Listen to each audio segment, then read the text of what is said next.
Hi everyone, if you have been using the Qwen app and wondering on how to use the image generator on it, then this tutorial is for you. In today's video, I'm going to show you how to use image generate in the Qwen app. So let's dive right in. First of all, find the Qwen app on your home screen. Now open it. After opening the app, you will see something like this on your home page. Now tap onto the plus sign button at the bottom, which is on the middle just right here. Now tap on it. To use the image generator, simply tap onto the image button right here.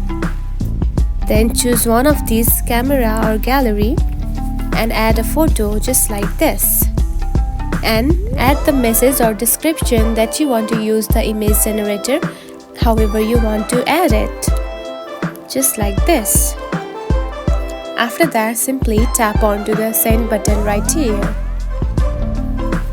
Now wait for a few seconds and the app will generate the thing that you have just commanded or written.